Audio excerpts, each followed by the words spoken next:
মহান ভাষা আন্দোলনে, আমাদের স্বাধীনতা যুদ্ধে, আমাদের 24-এর গণ অভ্যুত্থানে, 90-এর আন্দোলনে সবসময় দেখেছি আমরা তার কিন্তু নির্ভর করেছে নজরুলের সেই অগ্নিময়ী যেটা ভাষা এবং যে গতিশীল উদ্দাম যে একটা আহ্বান স্বাধীনতার জন্য এবং আত্মনির্ভরতার জন্য যেই লড়াইয়ের যেই প্রেরণা, শক্তি, দুর্যোগ, সাহস, সেগুলি নজরুলের কাছ থেকে আমরা পেয়েছি এবং ভবিষ্যতে নজরুল আমাদের সেইটার পাথেয় হয়ে থাকবেন, অনুপ্রেরণা হয়ে থাকবেন এবং সেই কারণে কিন্তু আমাদের জাতীয় কবি করা হয়েছে তাকে।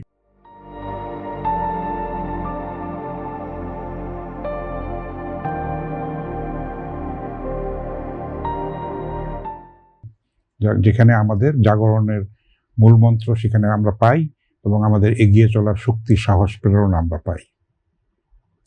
নজরুলের যে বৈষম্যের বিরুদ্ধে নজরুলের যে প্রতিবাদ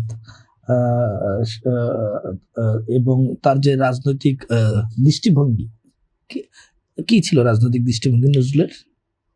মানুষে মানুষে ভেদাভেদ যে আছে সেটার বিরুদ্ধে তিনি কলম চালিয়েছেন, সারা জীবন সংগ্রাম করেছেন। সেটা নারী মুক্তির জন্য আন্দোলন করেছেন, সেটা তার লেখার মধ্যে, তার গানের মধ্যে, তার রচনার মধ্যে কিন্তু প্রতিফলিত হয়েছে।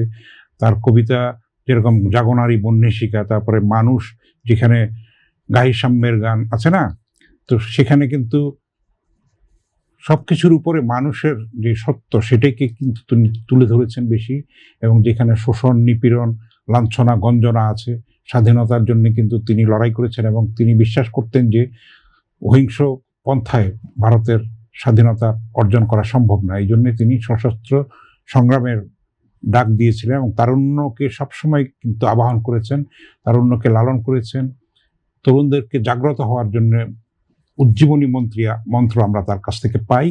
সেটাই কিন্তু প্রাসঙ্গিক এবং সবসময় যতদিন কিন্তু লড়াই চলবে শোষণের বিরুদ্ধে, বৈষম্যের বিরুদ্ধে, ততদিন নজরুল প্রাসঙ্গিক থাকবেন এবং অনুপ্রেরণার উৎস হয়ে থাকবেন।